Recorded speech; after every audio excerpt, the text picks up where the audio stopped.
क्या आप रणकपुर जैन मंदिर के अद्भुत रहस्यों और तथ्यों के बारे में जानते हैं? तो चलिए आज हम मुलाकात करेंगे भारत के सबसे सुंदर और पवित्र मंदिरों में से एक रणकपुर जैन मंदिर की, जो उदयपुर से लगभग 93 किलोमीटर की दूरी पर राजस्थान में स्थित है, जो उत्कृष्ट और जटिल वास्तुकला का एक शानदार उदाहरण है। वास्तुकला, इतिहास, आश्चर्यजनक आकृति, किंवदंतियों और रहस्यों के साथ आगंतुकों को मंत्रमुग्ध करने वाला यह मंदिर पहले जैन तीर्थकर आदिनाथ या ऋषभनाथ को समर्पित है। यह मुख्य मंदिर चौमुखा मंदिर के नाम से भी जाना जाता है, जहां कोई भी सहायक दीवारें नहीं है। मंदिर परिसर के अंदर पार्श्वनाथ और नेमिनाथ के मंदिर भी है। प्राचीन सूर्य मंदिर भी परिसर के ठीक बाहर स्थित है।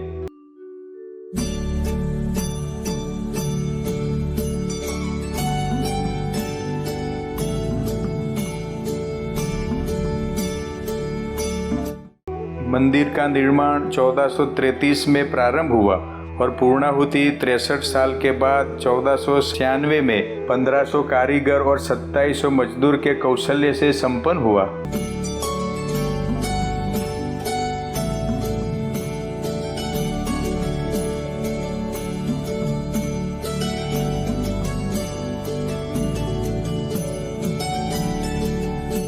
मंदिर का अनूठा पहलू निसंदेह उसके 1444 स्तंभों है। यह स्तंभों में से कोई भी दो स्तंभ की आकृति एक जैसी नहीं है, जिसके कारण सदियों पहले उन्हें आकृति और निर्माण देने वाले कारीगरों के कौशल्य के लिए एक शानदार श्रद्धांजलि बनती है।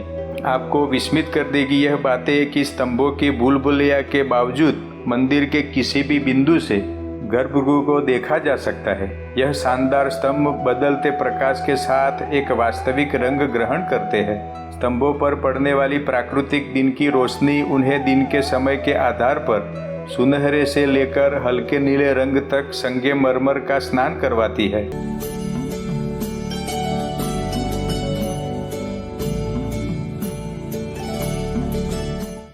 यह संरचना पर्वत शत्रुंजय का प्रतिष्ठित प्रतिनिधित्व करता है, जहां 863 जैन मंदिर पालीताना के पास और गिरनार पर्वत पर के मंदिर दर्शाए गए हैं।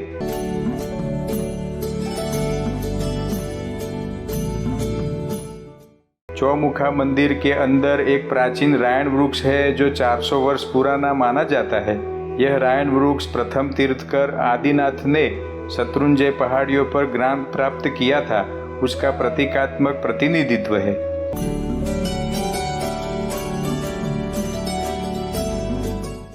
शानदार रणकपुर जैन मंदिर धरणाशाह नामक एक जैन व्यापारी का सपना। मंदिर निर्माण के पीछे की प्रेरक शक्ति ने देपाशाह नामक एक वास्तुकार की कला को आकार दिया। एक स्तंभ पर खुदी हुई धरणाशाह की छोटी छवि है, जहां से गर्भगृह के अंदर मुख्य देवता दिखाई देते हैं। एक दूसरा स्तंभ जो थोड़ा तिरछा दिखाई देगा, यह छोटी सी अपूर्णता के पीछे स्थानीय और पौराणिक मान्यता के अनुसार बुरी नजर के प्रभाव से बचने के लिए विचाराधीन स्तंभ को जानबूझकर थोड़ा तिरछा बनाया गया है।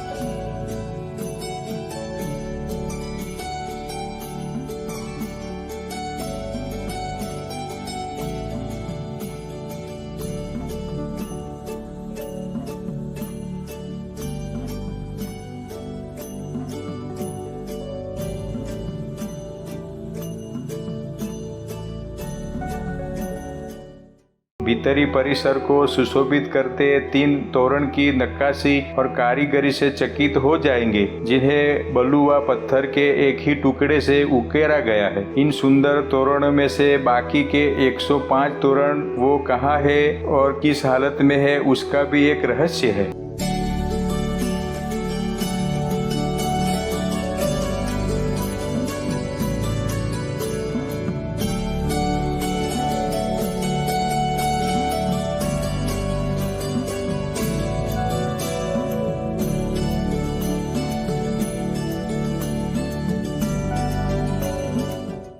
गर्भगृह के बाएं ओर भैरव दादा की मूर्ति है। यह मूर्ति के पीछे भी कई किंवदंती से पता चलता है कि मंदिर के रक्षण हेतु यह देव बरसों से यहाँ विराजमान है और कितने भी मुगल राजाओं के मंदिरों का तोड़ने के प्रयत्नों को नष्ट करते रहे हैं।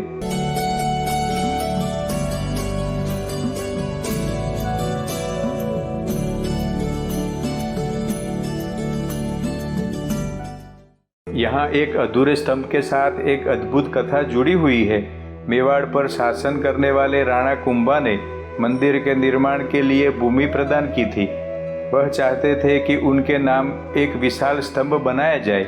मजदूर के स्तंभ निर्माण के बाद रात में चले जाने के बाद हर दिन स्तंभ गिर जाता था।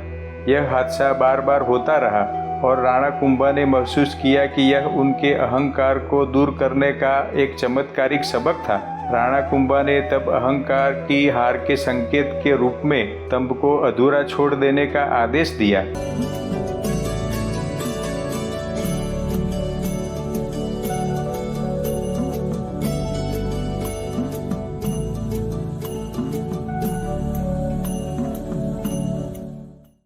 चार प्रवेश द्वारों में अलग अलग चार जटिल नक्काशी द्वार गुंबद है, जो प्रत्येक उल्लेखनीय शैली और विस्तार के मापदंड के साथ अलग है, जो विभिन्न संरक्षक और कलाकारों के निर्माण पर अपनी अलग पहचान है।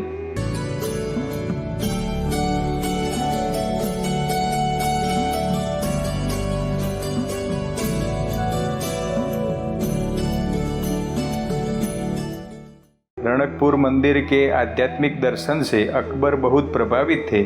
16वीं शताब्दी में मंदिर आए थे और एक शिलालेख लगवाया था कि किसी को भी वास्तुकला के इस रत्न को नष्ट करने की अनुमति नहीं दी जाएगी।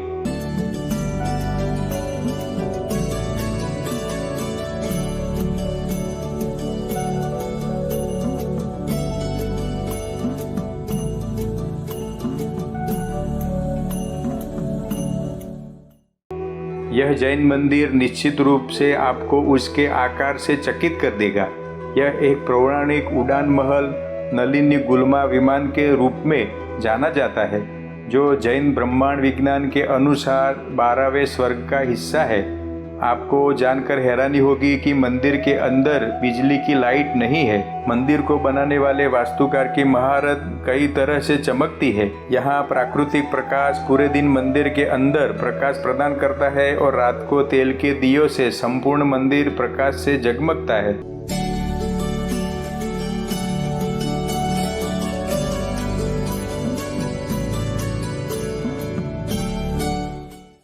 भगवान एक बार तपस्या कर रहे थे, तब अमथ नामक योगी ने बरसात कर दी।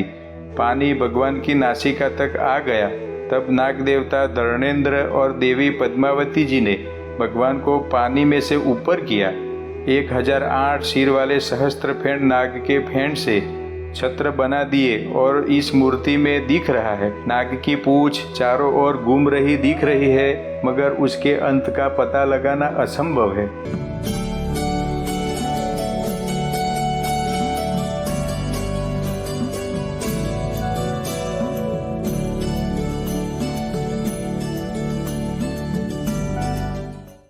कल्प वृक्ष यह प्रतीक जैन ब्रह्मांड विज्ञान के अनुसार विश्व चक्र के प्रारंभिक चरणों में लोगों की इच्छाओं को पूरा करता है।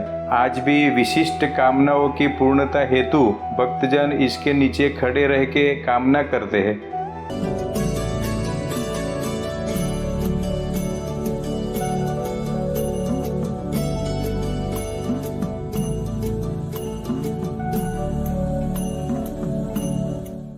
गर्भगृह के सामने 2 घंटियां लटकाई गई है। प्रत्येक का वजन 250 किलोग्राम है।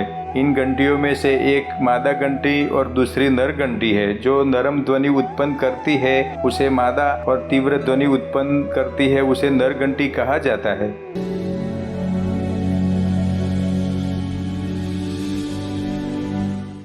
क्या आप जानते हैं कि यह खूबसूरत मंदिर लगभग 2 शताब्दियों के लिए दुनिया के लिए खो गया था। यह जंगली जानवरों का निवास स्थान बन गया था और लोगों ने वहां जाना बंद कर दिया था। 20वीं सदी के शुरुआती दौर में ही मंदिर का जीर्णोद्धार सेठ आनंद जी कल्याण जी पेढ़ी ने किया था, जो मंदिर का प्रबंध कर रहे हैं।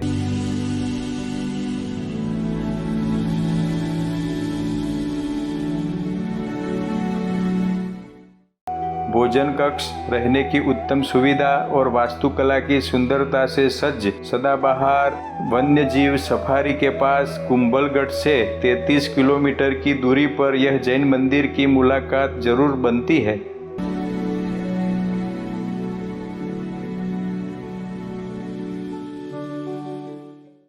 ऐसे कई रोमांचक किंवदंतियों के साथ धार्मिक स्थानों के वीडियो देखने के लिए कृपया चैनल को सब्सक्राइब और लाइक कीजिए।